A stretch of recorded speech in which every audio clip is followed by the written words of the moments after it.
Good afternoon.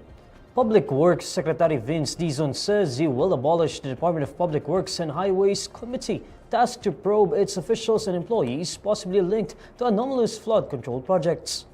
Former Secretary Manuel Bonoan earlier formed the Anti-Graft and Corrupt Practices Committee of the DPWH to look into alleged irregularities in the agency. In a radio interview on Tuesday, September 2, Dizon says he will have to dissolve the committee immediately because he disagrees with it. He says he found it wrong that the DPWH would be investigating itself. According to Dizon, he already ordered the courtesy resignation of all DPWH officials from top to bottom. He says the new team entering the department will look at the projects and submit the information to the independent commission that President Bongbong Marcos will form. He emphasizes that the independent commission and not the DPWH itself will be the one to hold accountable any of the agency's officials. As he takes the helm of the DPWH, Dizon says he will focus on cleaning up the internal aspects of the agency. Dizon took his oath on Monday, September 1 as the new DPWH secretary after Bonoan resigned from the post.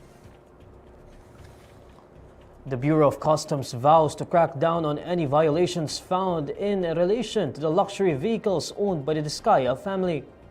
In a statement on Tuesday, September 2, the Bureau of Customs says it is monitoring and supporting the ongoing Senate investigation into alleged anomalous flood control projects.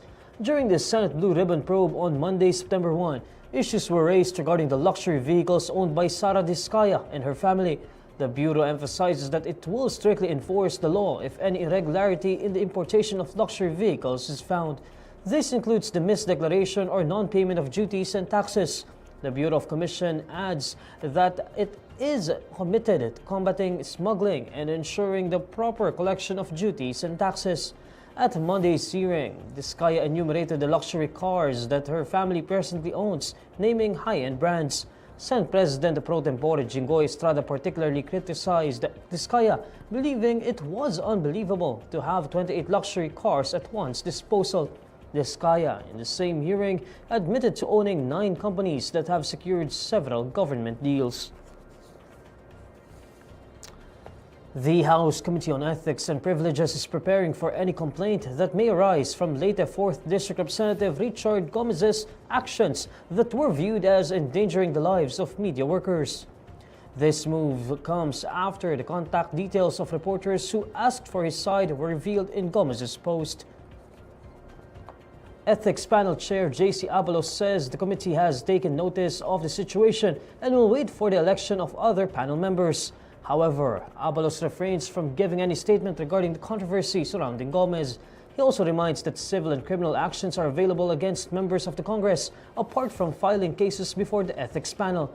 Matag-Oba Leyte Mayor Bernie Tacoy earlier claimed that Gomez did not coordinate flood control projects with the local government and that the faulty initiatives were conducted using congressional funds. Members of the media then asked Gomez for his side of the story. Instead of addressing the issue, Gomez claimed in a Facebook post that questions were part of an expensive media spin. In the original post, Gomez shared his conversations with reporters but failed to blur the names and contact details of the media workers. As of Tuesday, September 2, Gomez removed the attached screenshots showing the personal information of reporters.